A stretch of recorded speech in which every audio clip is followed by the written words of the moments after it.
This will be a day long remembered. Now I am the master. Welcome to another episode of Legends and Theories, and welcome to my review of The Incredibles and The Incredibles 2. I am not using gameplay footage from The Incredibles Lego game since I was playing that and the computer I was playing on played it really poorly, and I don't really have time to go and record a bunch of footage on my new computer. It's not really new. We've had it for I think like 2 years, but it's new in terms of from the last time I played it. It was on a different computer and it did not run well in there. And with it, I'm just gonna look at the two movies and I'll just talk about them in chronological order, so there'll be a lot longer discussion on the first one than the second one. And the first Incredibles is probably my favorite Pixar movie.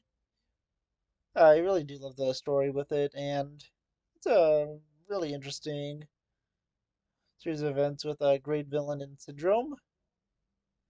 And with everything, I really do enjoy The Incredibles. Mr. Incredible is a great lead in it. And with it, you get through all this complicated stuff with him trying to deal with retirement and wanting to still be a hero. And with it, the story is really well told. It is really interesting, and I have a lot of fun when watching it. And there's so many other great characters like Frozone, played by Samuel Jackson.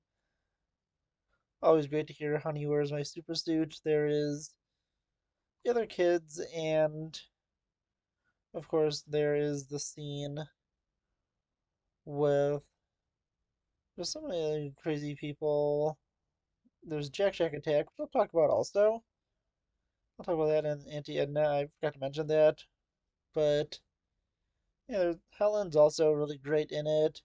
She does a great job in being sort of the second main character. And that's interesting to see everything with Elastigirl investigating into everything her husband is doing. And yeah, Syndrome's plan is interesting, and his ultimate defeat is really great. Yeah, honestly, I really love The Incredibles. It's probably my favorite one that Pixar did. Such an interesting story, and it's so fun. It goes into stories like Civil War, and especially, I don't think Civil War would have been out at this point, but it seems like it was heavily inspired by both Frank Miller's The Dark Knight Returns and the Fantastic Four, where obviously the family members are supposed to basically be the Fantastic Four.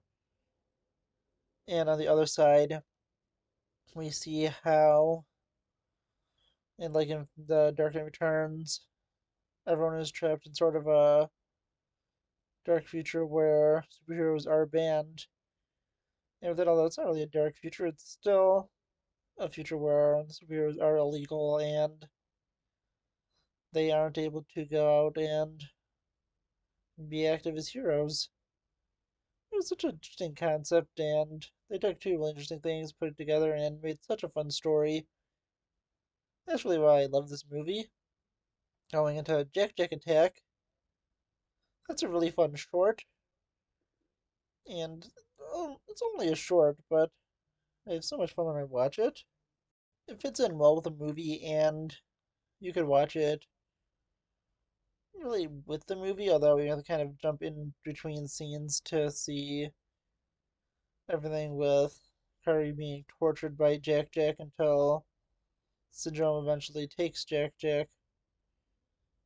And yeah, honestly, it was all really fun and interesting. It was a great little short to watch, and there's only a great part about watching the movie. You could just watch that after.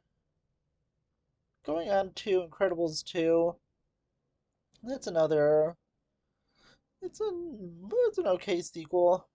I didn't really hate it like some people did, but also I don't love it. I think that they did a good job with it. It wasn't anything amazing, but it's still, I think, it did what it needed to do. I'd love to see an Incredibles 3 because it could be interesting to see what happens after that, but the film is fine. Screenslaver is not as good as a villain as Syndrome, but it's still good. The twist was really predictable, and yeah, honestly, it's a good movie, and the short Auntie Edna is it's a fun one where we get to see just Edna interacting with Jack Jack and testing out his powers. I don't think it's as good as Jack Jack Attack, but it's still a fun little short, and yeah, honestly, that's really all I have to say. I want to know what you think. Please let me know in the comments. I'll see you on the next episode of Legends and Theories. Thank you for watching this episode of Legends and Theories. Please subscribe, like the video, share the video, leave a comment, check out the video on screen, and may the Force be with you.